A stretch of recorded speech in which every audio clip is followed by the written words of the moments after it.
This is John Drabinski, and you're listening to the Black Studies Podcast, a series of conversations examining the history of the field. Our conversations engage with a wide range of activists and scholars, senior figures in the field, graduate students, and everyone in between, cultural workers and political organizers, in order to explore the cultural and political meaning of Black studies as an area of inquiry and its critical methods. Today's conversation is with Laurian Bowles, who teaches in the Department of Anthropology at Davidson College.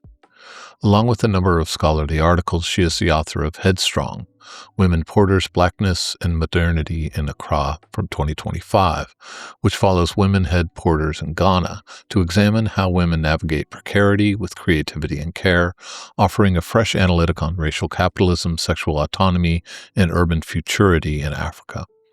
In this conversation, we explore the impact of Black studies on ethnographic practices, Black study in a digital age, and the critical tension between Black studies practices and institutions of higher education. Laurian, good afternoon. How are you today? I'm fine. Thank you. Thank you so much for asking. How are you doing?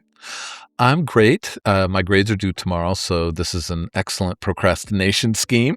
Work procrastination. I like to call it work procrastination. You're doing good Procrastinate. work and then you're procrastinating at the same time. It sounds wonderful. That is a great word. I'm actually going to adopt that. Go for it. Currently deep in that, but I can't wait to have my grades behind me and put the semester behind me. But I've really been looking forward to this conversation. I think the kind of work that you do is really, really interesting. So I'm interested to hear about your research, about your thoughts on the field of Black studies and the relationship between them and all of that. And I think that anthropology is a really interesting way of contributing to the field of Black studies. So having an anthropologist, ethnographer on the podcast, you're part of a growing group inside the podcast. And so I'm happy to have you as part of that. I think it's such an important research method inside of Black studies. So that's all a long way of saying welcome to the Black Studies Podcast. And I'm really looking forward to our conversation. Thank you so much for having me. We'll have a chance, of course, to talk about your research, about how you think about the field of Black studies and the relationship between those. But I wanted to start really with the more personal question, which is, what drew you to Black studies? What drew you to the study of Black life? And what keeps you connected to and sustains you in relation to this kind of work? That's such a wonderful question. I'm really grateful to have the opportunity to talk about it from a personal perspective as opposed to, just the research experience. Because I think that my personal experience very much informs what even drew me to the field in the first place. Yeah. So I'm a third generation Philadelphian by way of the Carolinas. And growing up in Philly and being kind of very much still tied to my Carolinian roots in terms of my grandparents on both sides. And so, and having conversations about what it was like for the elders to grow up in the South and move to Philly. And then learning later that that's very much a part of the kind of great migratory experience for people, was, I think, the kind of thing that kind of anchored me to thinking about the study of Black life, because there was these intergenerational differences between, myself and my brother, and then, my parents who were born in Philly. Like, I think my mother was the first person in our family who was born in a hospital. And then like my great-grandmothers who moved from North Carolina and South Carolina respectively. And both of them only being maybe 2 generations removed from emancipation. And so just even trying to understand my family was the first way that I thought about this. But when I think about this question, and I've been asked this question in the past, it's really, I think my interest in the study of Black life really comes down to some really powerful and painful formative experiences that I had. So I was, let me do the math. I was 7 years old when the MOVE bombing happened in Philadelphia. My grandmother lived 6 blocks from Osage Avenue in West Philadelphia. And I vividly remember my father being on the phone with her throughout the entire lead up, the bombing, and the aftermath, and this question of like, are you okay? And I just remember her talking about how the sky was just black and she could hear people screaming and so I was very young, like a really young girl when that happens. And then and again, my memory is I've never kind of stitched together my memory to the exact timeline of things, but then also we were a household where there was really only one radio station in our house, and that radio station was WDAS in Philadelphia. Anybody who grew up in Philadelphia through the 90s, primarily working class African Americans, probably listened to WDAS, and Mumia Abu-Jamal was the radio reporter for DAS at the time. And so those two things, which are obviously connected, kind of like narrate my elementary school experience in terms of like what's happening in the city. And DAS spent a lot of time following these various stories, spending time on them. And then there's also like my grandmother's experience. And so I didn't know what it was. I didn't really understand what that was. And so I get to high school and I went to Girls High. I am a proud Girls High girl. Philadelphia High School for Girls it is one of the oldest all-girls public schools in the United States and probably one of the largest. Lots of really famous, like Jill Scott went to Girls High, Lisa Left Eye Lopez from TLC went to Girls High, Erica Alexander went to Girls High. But for me, I would say most impactfully, Elaine Brown, former leader of, the Black Panther Party, went to Girls Oh, High. I And I did had not to know read. that. Okay. Yeah, and so we're in maybe like junior year, we have to find a biography or autobiography to read, and I end up choosing this book, A Taste of Power, and like she's from Amazing. Philadelphia. She she lives like in the same neighborhood, near the Strawberry Mansion neighborhood of my great grandmother on my maternal side. She goes to Girls High, and I'm like my brain is just kind of blown at the resonance between her experience and what I was experiencing and um growing up in the city, and then also experiencing a kind of socioeconomic shift in terms of my child. So growing up super working class, and then my parents both end up um going to nursing school, and so there was a shift in the kind of like the social mobility of our household through my childhood, on top of all of these other things that are happening that just kind of brought a particular kind of consciousness to Blackness that was not just about my own individual experience, but what is the cosmos of Blackness that I'm also experiencing as well. And so it really wasn't a question for me by the time I got to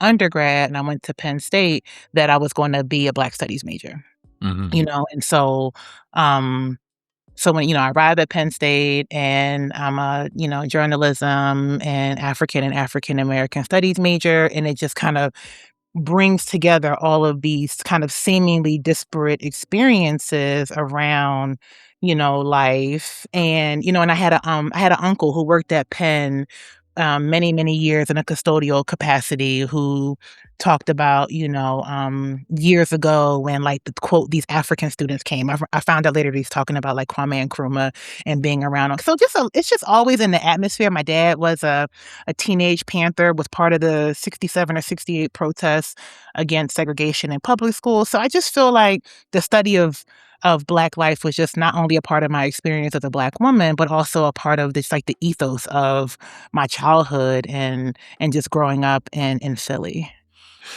Thank you for that. No, it's totally by the way, of course, we only record audio, but, I wish we had video for when you were talking about the radio station. Yeah. I might have to tune in online the way You your should. face It's lit still up on about it. iHeartRadio. It's still on iHeartRadio. And, anytime you think about like WDAS, I don't know this to be true, but in my mind, it's like one of the first radio stations that had that like 9 o'clock after dark, quiet storm, Mm. moody R&B, sexy music that was going on. And it would be, um, Tony Brown was the person that did that, and in the afternoon, you always knew you were gonna, hear Patty Jackson, and then local celebrities will Patti LaBelle will always be on the radio. Teddy Pendergrass would always pop on because radio personalities were as big as you know, our musical personalities. Gamble and Huff would just be like, "Oh, Patty, I came by, I just wanted to say hey," like, kind of thing, like, just all and we were all witness to that experience in Philadelphia because there were a couple other, kind of like Black radio stations at the time, but that was the epicenter Mm, of, mhm. I think, Black life in radio, at least in the time period that I was growing up in the 90s. And I'm sure there's something written that I just don't know about, but there's a real interesting series of books to be written about what's lost with the sort of retreat of radio as a daily presence. Absolutely. Absolutely. Yeah, I just yeah, hearing you describe it like that, it's amazing. Just a total side note, did you say your father also went to nursing school? Yeah, he did, he Yeah, did. So my mother went to nursing school and then my dad after. my father was a nurse too, so it's like dad nurses is like kind of a small group. So Totally, anyway, totally. I used to have a poster in my room that said my dad's a nurse, and it was some guy, whatever, Yep. giving a shot or something. Um, And he always has stories about that when people come in the room and they're like, "Oh, well, doctor," and he's like he points his finger like, "I'm the nurse." And my dad is also, like, really tall guy, really striking, so it was just a whole kind of, it broke people's brain expectations around gender mm, roles that my mhm. dad was a nurse, for sure. Did he practice in giving shots on you? My dad did this to me. So maybe a human rights violation with saline, but I can't say that he I'm not did. afraid of needles. I guess that's why. Anyway, I teach at Taste of Power pretty regularly, and already this little bit is going to make me read different parts of it a little bit differently. So I Mhm, appreciate mhm. that as a sort of teaching aside.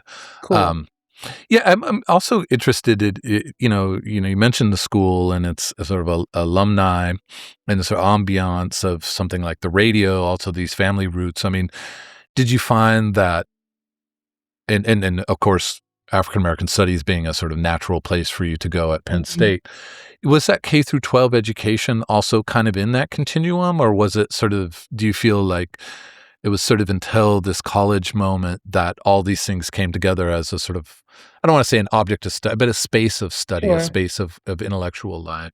Honestly, I would say so. Yeah, I think that there was something very, about, like, what we later called girl power that came from going to Girls High, and Mhm. our school mascot wasn't we didn't have an animal for a school mascot, it was like a book, and we would Really? dress yeah, it was Oh all my it was God, this is like a like, dream come true. it's like, it was just so it was nerdy, and it was clever, and it was also like and we're standing against this strong headwind about, the value of gender segregation in education, and so we knew that there was that because there had been an all-boys school that was right across the street that had, become gender inclusive, and so there was that part of it, and I think it was one of those it's in the water, it's in the atmosphere, and there may have been, and I honestly don't remember in terms of, like, electives and things like that that might have leaned more towards that, but it was more like if you wanted to look for a thing you can have a conversation about, like, I remember my 10th grade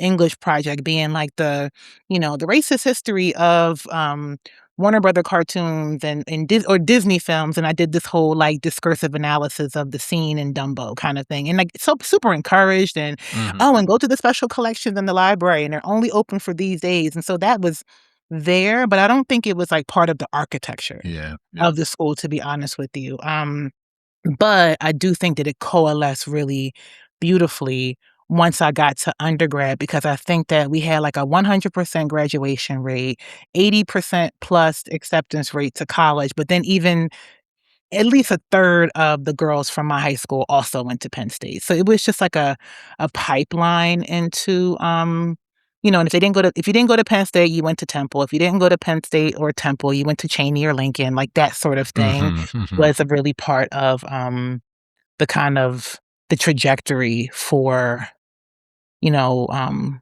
for young folks when we were leaving high school. A lot of us didn't go very far, but we did have a very clear line of where we were thought to land Mhm, when we mhm. got to college.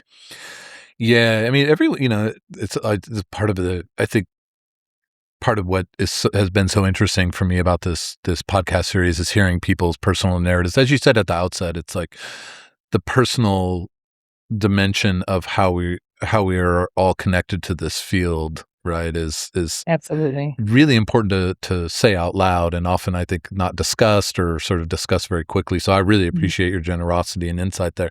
And it's also very interesting to me to periodically learn that people sometimes their K through 12 education had a very deep sort of For connection to sure. this, Absolutely. but also the contrasts between sort of community life, family, radio, as you also put it there, and college, and then that K through 12 ends up being kind of an outsider moment. Mhm. But there's something it was interesting hearing you follow up because it's something about having the book as a mascot that does make that just go to the library and figure it out as a natural Absolutely. sort of thing. Absolutely. I I don't have a girl, but I feel like just finding a way for my kid to go to some school. There must be another school with the book as a mascot. We Yeah. can't move to Philly tomorrow, but I love this as a I mean, our slogan was "Wink it, Kise wink it," which means she conquers who conquers herself, right? Like, we could problematize that and what that means in terms of thinking about the structural headwinds of, like, the world, but, that just was a really like, I don't give a lot of money to various schools I've gone to, but there's the 2 that I give money to are Girls High and, SOAS, where I went to grad school. So Mm, it's just that sort of thing about where your commitment lies, and I think yeah. about, in some ways, both those places being, um, really valuable. I would say Penn State, in some ways, socialized me to understanding the the threat of erasure that Black studies always experiences, Mm, and mhm. we could talk about that now or later, but I'll tease that moment in terms of what oriented me to the field in that way. It's like being at a school that, like, every other semester, there was a question about whether or not, they were gonna get rid of the program sort of thing. Yeah, So yeah. Well, let me sort of pursue that then a little bit with the second question and ask sure. you what's that portrait of Black studies that you work with? And I always ask this in the context of its origin, which I think sort of still lives in its own way with us today, and that tension at the birth of Black studies as a discipline or area of study, which was as this demand by students that there be a place to study the Black intellectual tradition, that traditional disciplines hadn't adequately reflected the richness, complexity, if at all, of Black life, Mhm. right? And so Black studies is gonna be that place where Black life could be studied in sociology, history, art, etcetera. For sure. But of course, in the late 1960s and early 1970s is that moment of the radicalization of Black liberation struggle, where some of those boundaries between campus and community, between books and mobilization, between ideas and prescriptive action, really was contested, and um, as I think we inherit that as, and was really at also the origin of Black studies, this commitment to a certain kind of liberatory politics and Mhm. political practice. Mhm. And so I think today there's a sort of tension in Black studies of a commitment to politics and a commitment to intellectual life, and sort of couching it in those terms. I'm interested to hear, like, what is that portrait for you of Black Mhm. studies that Mhm. you work with that is meaningful for you and guides aspects of your work? It's funny that it's a great question, and I think it's one that we're always, thinking about, and I kind of go in a little bit of a when I think about the waves, if you will, I think that, thinking about my undergraduate experience, there was um I don't necessarily think that anyone thought of that as a tension because of what the quote "wolf on the doorstep at all times." I mean, like, the year that I declared, because at Penn State it was African and African American Studies, which tells you something, which signals a particular thing, and then it had tracks, and you the student had to choose the Africa track or the Mm, African mhm. American Studies track. So I think about that as the kind of the sophomore wave of Black studies, if you will. In terms of, like, what are going to be the boundaries geographically, ideologically, politically, even disciplinarily about what's going to constitute the field. And then, every third semester, there's a conversation coming from the administration saying, we think that we can collapse gender studies, labor and industrial relations, and, AAAS into a singular department and just call it ethnic studies or something like that. And so Jesus, yeah. Yeah, like that was the vibe. My sophomore year, my junior year, a group of us in all of these different departments, like going to protest at the annual big football game. And this is during like Joe Paterno's era. That was like a really bold statement to make. And so I think that I grow into the field, I come of age, if you will, in the field, understanding that there's that, and then there's also the tension around like, I'm in state college, super rural area where, community members are talking about just the kind of really uh oppressive and oppositional experiences that they're having. Like if you were not a Penn State student, and even if you are a Penn State student, that feeling of belonging in the place, like you can clean my toilets, but you can't be in my classroom. Why are you walking down the street was like something that happened. Someone called me the N-word the first day of class. Like, this was the 90s. Hmm. People are always surprised about that. So I don't but it wasn't. So for me, the idea that Black studies was a and remains a sanctuary, a site of safety for people who are interested in Black life to gather and be in community with one another because you are living in an hostile, and oppressive environment. And also it's a place to mobilize and organize against those systems and structures at the same time. So it's always been like that for me, and I don't necessarily know that I think of it as a tension even. I think it's a really pragmatic reality, and to think about what is the role of, and there's many, many roles that we have, but it's just one of many hats. The same way that there's no one dimension of Black life. It's multidimensional in terms of how we think about um Black studies, like, even when that with that whole thing about tracks, it's like, "What track are you gonna do?" So, yes, I chose the African American track, but I made sure that I took all of my electives using courses from the Africa track. So I think Hmm. that kind of negotiation is something that you learned early on, and then, like, what fundamentally is um your line is like, what is your either your intellectual, political, or community commitment to either advocate or bring forth, the liberation of Black folks as they see fit. Maybe not even the way that I see fit, right? But like, is there space to at least have those conversations and for people to have a sanctuary in order to even debate these things is what I think of when I think about kind of like my understanding around the different, threads of Black studies. Thank you for that. No, that's super interesting. And the way people think about intellectual life and politics, and also, what the experience of being as a student and as a faculty, but I think it's often most revealing as a student, like what it means to be Mhm. inside of a Black Studies department. The distinction can be hard to maintain, and I think in 2026, you're like, "That's the '90s," so people are surprised. I'm like, "It actually sounds a lot like 2026," and Exactly. that's I'm not happy about that. I'm not like, "Ha ha." I'm like, "Oh shit," but Right. that's really where this question about the distinction between intellectual life and politics is an increasingly difficult one to even articulate. Although I think there's a tension in some that's fine to talk Oh, about, but absolutely. it becomes more abstract in as this Trump administration moves forward. Indeed, indeed. It's making me think about, even being able to bear witness to the kinds of conversation that happened with faculty at that time, and one of the things that I love about this podcast is that people, use it as an opportunity to call back to some of the folks who have really informed their thinking about that, and so, when I was there at the time, this is Nadav, who I think is at Temple now, Clement Obrokwa, who, African studies scholar thinking about African history in Ghana, one of the reasons why I studied abroad in Ghana the first time, Christine Ahmed, who, worked in Zambia. And then, one of of course, my most trusted advisors, who I still miss even now, is Clyde Woods before he went to UCSB, before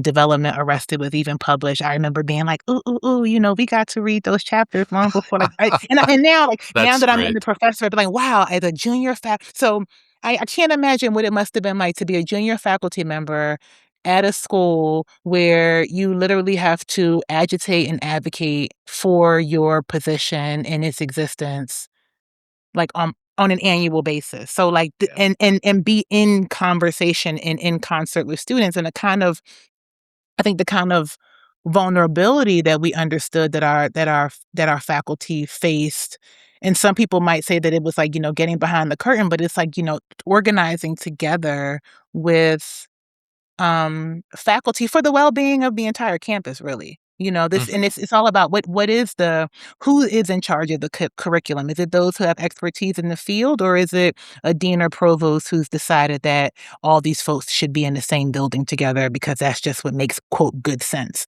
kind of thing? And so, um, you know, yeah, I just think that that's really it's really informative to think about those kinds of relationships, because I think that they are foundational, and and they have to be kind of like recognized for what they allowed all of us to do in terms of moving our thinking forward, and then also pushing the institution to be better, or not as terrible as it was.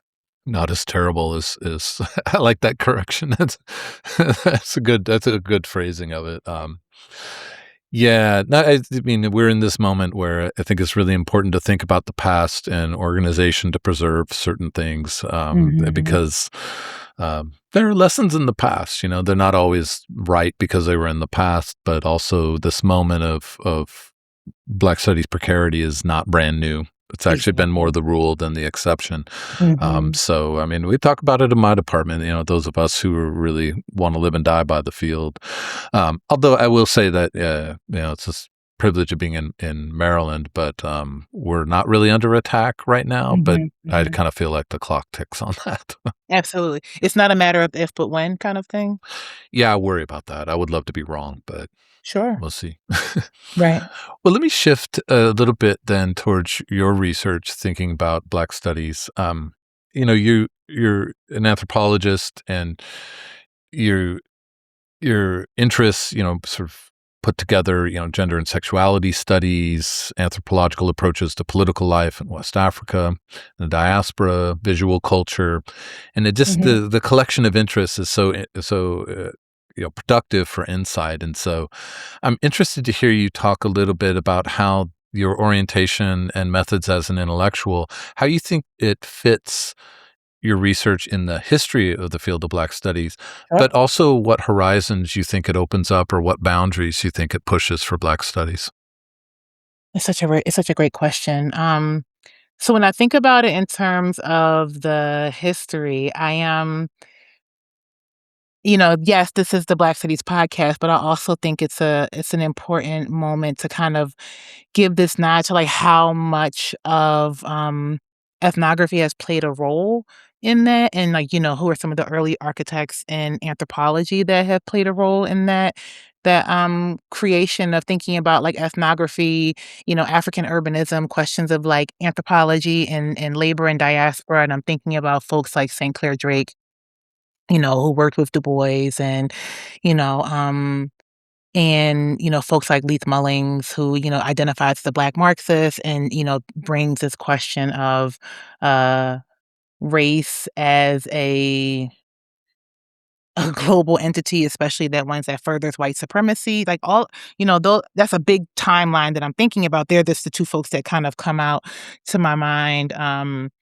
at first. And so when I think about, like, Black feminist anthropology specifically, I think that there is a lineage that is very much tied to Black studies, thinking about, like, Eslanda Robeson, who is focusing on, like, gender and diaspora and this question of, like, the decolonization of, Africa, and what is the role of the diaspora in that process. And so it immediately makes me think of Black studies as always being, like, politically grounded, a community accountable project, and that the role of ethnography is to really pick at and examine how forms of, like, whether it's precarity or racial capitalism or sexism are kind of brought bare into people's everyday lives, but um also how it not only kind of corrects the myth of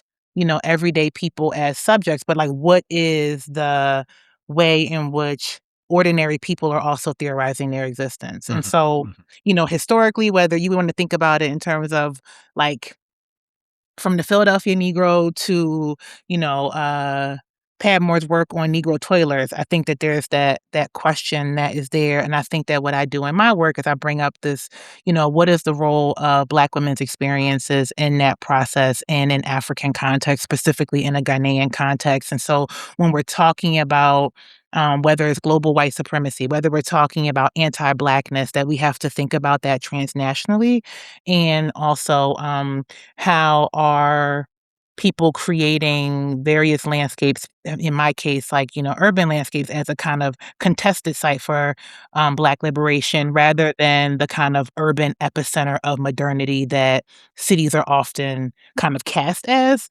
And so, I definitely think that yes, it's an ethnography, but it's very much my work is very much ethnographic, but it's also very much a Black studies project because, you know, um, I want to really move our question about like African labor and laboring experiences in the ways that communities are producers of knowledge rather than just kind of like objects of like structural violences and Mm, forces mhm. of oppression, if you will. And so, so there's that historical part.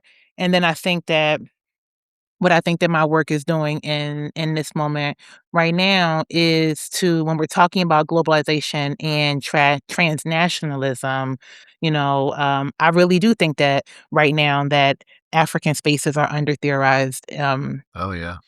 qualitatively, right? And so I think that what my work is trying to do is to think about African descendant people across geographies and thinking about, Ghana as a site for that, especially as the role that Ghana plays in the kind of Pan-African imagination, both real and imaginative, right? Um, in terms of migration panels, political struggles, Pan-Africanism, et cetera. So, the story doesn't just kind of end there, but like how is that factoring to the contemporary moment that, generates different ways of thinking about space, economy, and care that really exceeds the categories of like Western social theory in some way, and how um, does Black studies kind of inform the way in which I think about that because it's intentionally community centered, draws on anthropology, lit philosophy, etc., in order to understand what's happening in the spaces that young women are living in right now. Thank you. That's super interesting, and I love this portrait of your work. I mean, people listening, I'm sure, gonna be typing in your name into Google, find this stuff. Yay. But, yeah, it also strikes me listening to you, and I hadn't quite sort of put this equation together. I mean, maybe it's obvious, and it's like, how could you not have seen this? But I have thought a lot about a couple of things, and this is why I was excited when we scheduled time for the podcast. One is the underrepresentation of Africa in Black studies, especially Africa rather than Africa as Mhm. seen by U.S. theorists Sure. or commentators. But I think even more than that, I've been just curious why ethnography continues to be a sort of marginal sort of piece of the field. And I thought, well, it's often history driven in terms of, the content of curricula and hires. But what intrigues me about, especially the way you were talking about ethnography, was if Black studies is about a certain kind of community accountability, that's in some ways exactly a definition of like an ethical ethnography, right? It's that Mhm. it's Mhm, actually mhm. it is responsible to its community, and that's what the ethnographer either does well or not well is be accountable to that community. So I love that as like a method that is already has a Black studies principle built into it. I know you said this, but I'm just saying it back Yeah, because I really like this. I mean, I think one of the things that ethnography is kind of haunted by is that when we start talking about disciplinary turf, ethnography is often seen as the terrain of anthropology and sociology. If you think about anthropology in the context of Africa, highly problematic, really troubled past, and so when we think about ethnography as a method, I think that sometimes it can be hard to divorce it from the architect of anthropology as the colonial handmaiden Yeah. kind of thing, which means that we put the method down because we're trying to, eschew the trauma, harms, and challenges of the work, yet at the same time, when I said that my research is very much grounded in kind of like a Black feminist anthropology, and a Black anthropology has a long history all the way back to Antoinette Fermin in the 19th century talking about the equality of the races, and there is another there is another history of anthropology. Yeah. But I do think that even the colonial an anti-colonial history of anthropology and a decolonial anthropology, which I think of as a Black Studies project, period. Eh, Because I think that all of those folks who are writing in that period are, fighting against the eugenics movement, are talking about,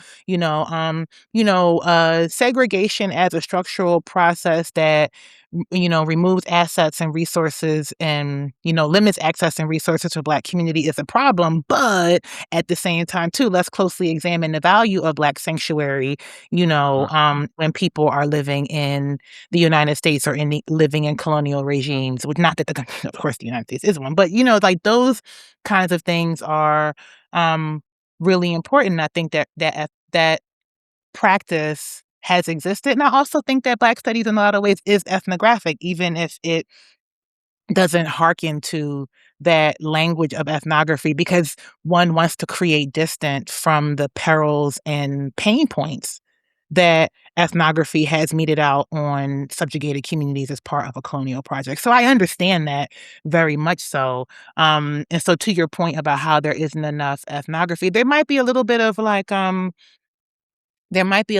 a kind of like, why go back and try to rescue a thing that has been broken, but instead to chart a different pathway altogether? And I understand that, and I'm very sensitive to that as well.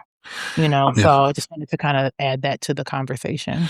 And as someone who works in decolonial theory, I like this decolonization as a way of thinking about this relationship to something like ethnographic practices. Mhm, mhm, Um, And you've sort of walked in nicely, sort of walked into, or sort of helped frame this follow-up question, because okay.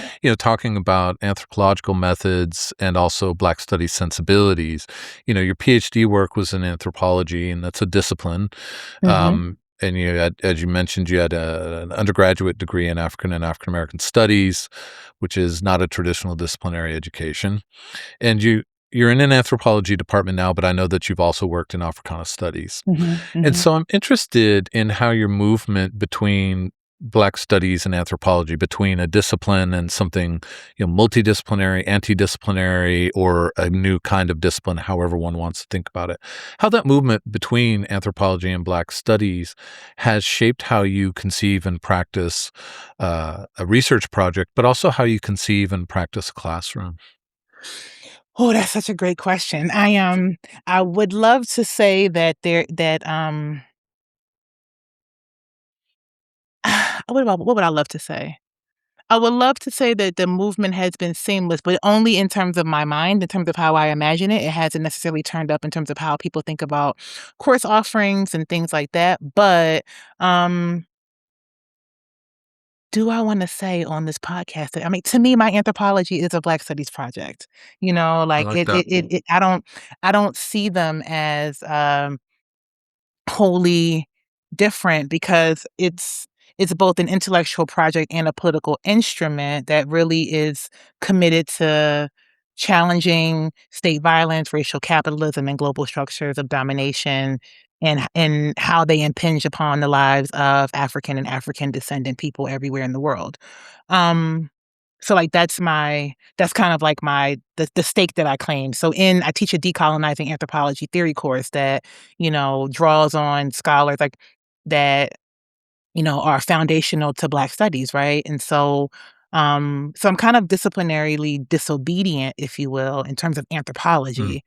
which in some ways is really just a representation or a reflection of my orientation and commitment to Black studies, Mhm, right? mhm. And so yeah, the intellectual home in terms of where my appointments are may not necessarily reflect that as well, but they are central conceptual anchors in terms of like how I teach, whether it's my, African diaspora course, whether it's my African feminisms course, whether it's my, critical thinking course on Zora Neale Hurston, urban Africa, like all of these things are really attending like pedagogy and public facing work about who is entitled to the classroom, how is knowledge produced, and then and how this work relates to our surrounding communities, near and far. It orients how I think about the Davidson and Ghana Study Abroad program that I direct, every other summer. And so, it's kind of it doesn't feel fractured to me.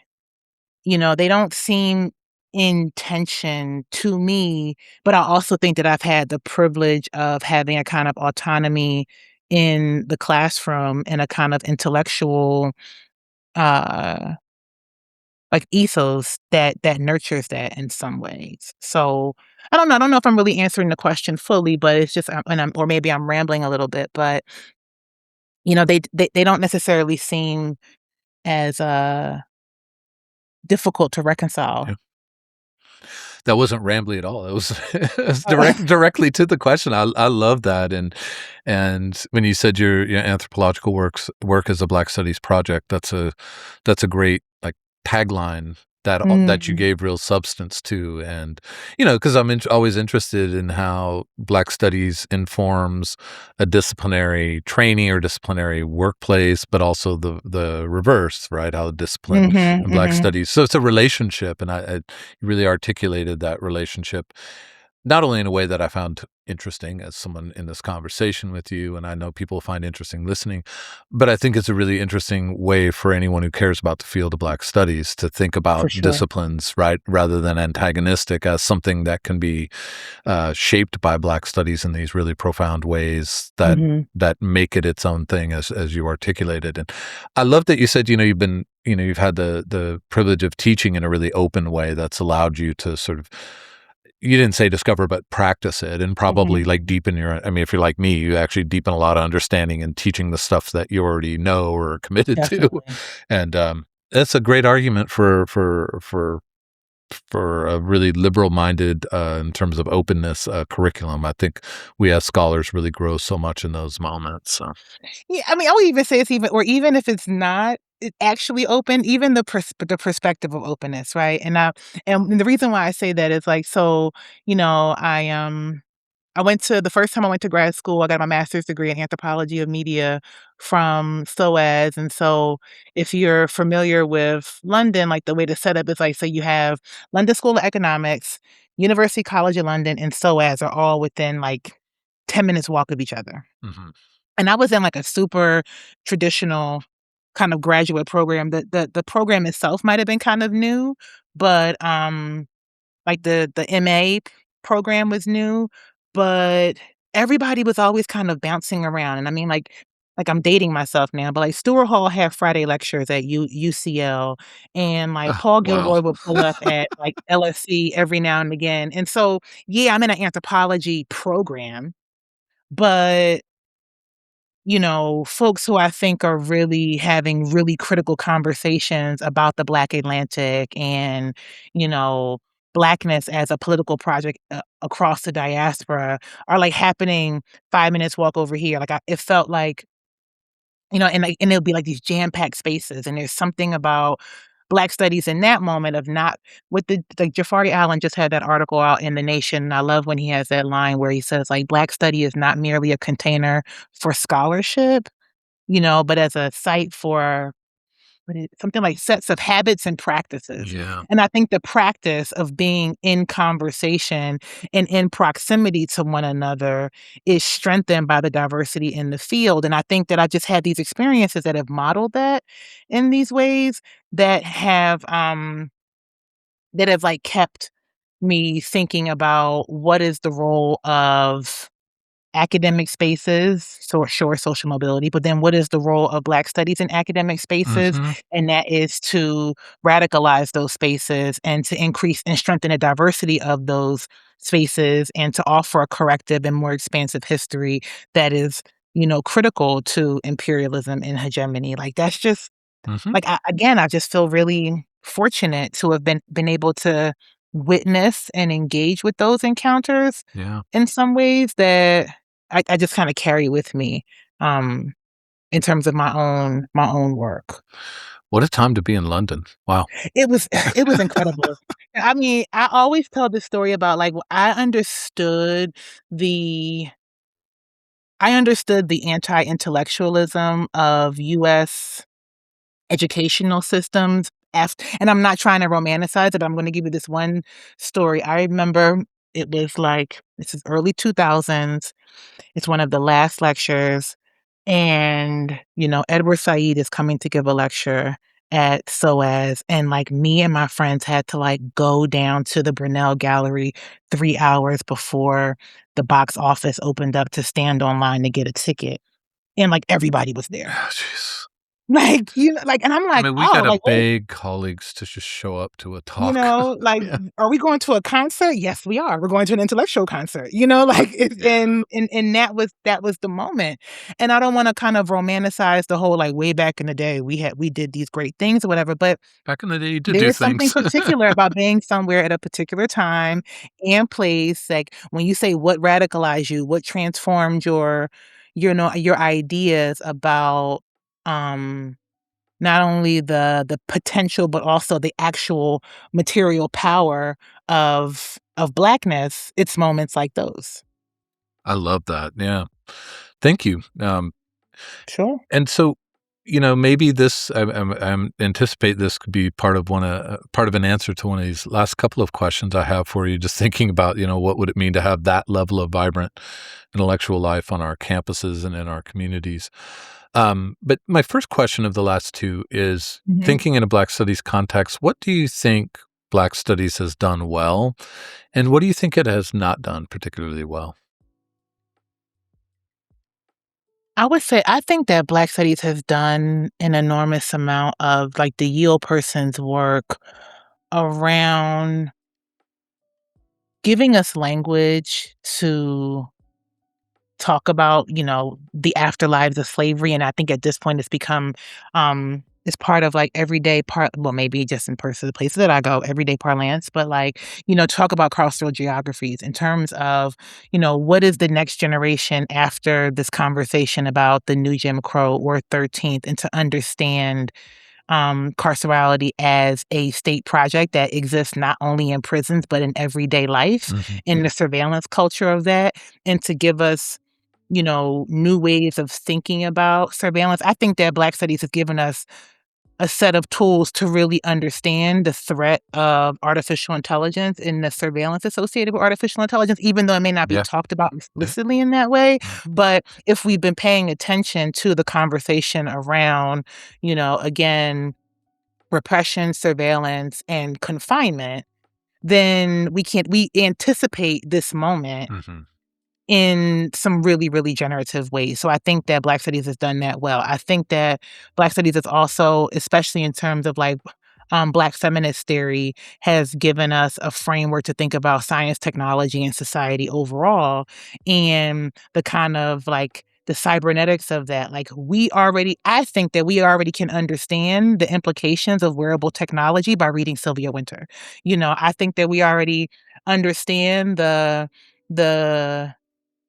the horrors of reproductive injustice from, our interactions with Hortense Spillers, right? And so I think that we've really laid this groundwork to understand how these disparate pieces come together. Like how come free internet in Central and West Africa may be seen as good is also problematic in terms of as an AI training tool when we know that artificial intelligence is really bad at understanding Black faces and then using that technology and selling it to, the military and police in the United States. Mhm. And so I think that that part Black Studies has done really well. I think one of the areas where we could do more. And I really think this is, I'm not using it as a cop-out, but I think of it as a peril of late-stage capitalism and the exhaustion that we're all facing, is that ironically, in this digital age, I think we're not doing well in terms of bringing our transnational interlocutors, our multi folks who are non-English speakers or are non or non French, Spanish, English speakers into conversation with another to collaborate and organize with one another. The Mhm. things that are happening over there are happening over there, but they're very much a relationship to things that are happening here. And so that kind of the transnational organizing and collaboration, I think that we haven't done as good of a job around that, but I also think that's because a lot of Black studies in general is just so embattled Yeah.